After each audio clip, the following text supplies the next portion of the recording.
1, go! And we're underway here in our second playoff match. A hard hit between Code Orange and Bread. We'll see if there's any lasting damage from that. At the center line, 604, quietly picking up some notes. Midfield, Red Alliance appears to be ahead after that tumultuous autonomous period for the Blue Alliance. 80-33 starting to get to work now. Elevator going up there at the Red Alliance amp. 59-40 also at the Red Alliance amp. 34-76 used to be undamaged from that particular autonomous collision as they now send notes down the field trying to feed their Blue Alliance partners, but their RSL goes solid. They are going to be out of commission for at least a little bit. We'll see how that affects the Blue Alliance's chances as 33-10 and 604 send notes downfield. 34-76 back to life, sending a note to Lambot on the Blue Alliance. 33-10 sending another note outside of the field. 59-40 trying to get another note into that speaker during its amplification period. Didn't quite get it, but they are still ahead. 78-35. Blue Alliance is now amplified, trying to come back. Lambot revving up those flywheels, trying to get inside that speaker. Not quite going their way. 80-33 potentially getting a last second amplified shot in. They did get it and are now playing cleanup for this Blue Alliance. 33-10. Getting ready to send yet another shot downfield as our Quicksilver. Red Alliance has crossed the 100-point threshold. Just under a minute left. Blue Alliance is amplified as Highlander prepared to send in another shot. 34-78 also make another shot for this Blue Alliance. 34-76 battling some technical difficulties, are now playing defense against the team from Texas. 33-10. 80-33 and 34-78, both working on the Blue Alliance amp. Already ready to amplify once again, but so is the Red Alliance. A shot going up. 59-40 outside the Red Alliance wing, waiting on some notes to come their way.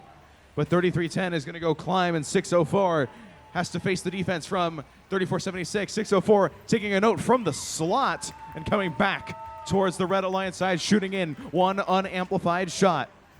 34-78 getting a shot up, trying to get up for the Blue Alliance. We got a successful trap over there on the Red Alliance.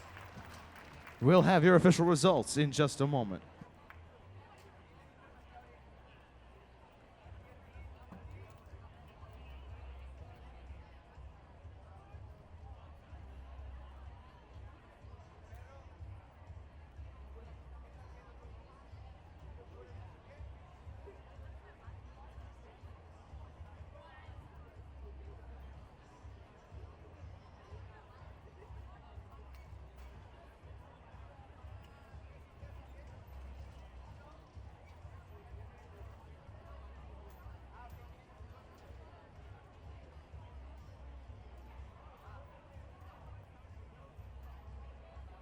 And your scores are in for that match. It's going to be our Red Alliance moving to that upper bracket, 142-83. We're going to be seeing the Red Alliance again in match number 7 in the upper bracket. And we're going to be seeing Alliance number 5 again in match 5 in the lower bracket. RSN, take it away. Red Alliance there, great coordination, came out of auto pretty much ready to go, and 59-40 Bread looking like they're dialed in right now.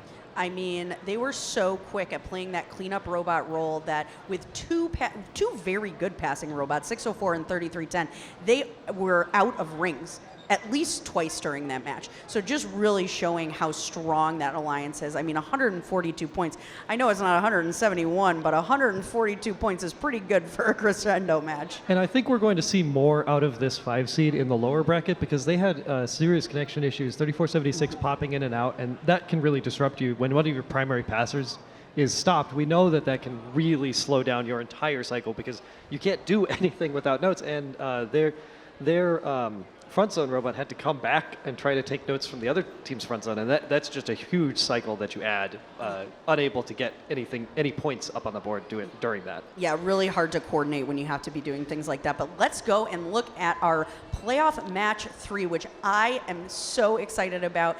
It's not very often that you see a 2 versus 7 alliance, or number 2 alliance versus number 7 alliance match that is this stacked. We have on the red alliance team 1540, the Flaming Chickens, team 581, the Blazing Bulldogs, who is the number 3 overall ranked team at this event, moving up into that number 2 ranked alliance captain. And they were able to pick 1690, the reigning world champions from Israel.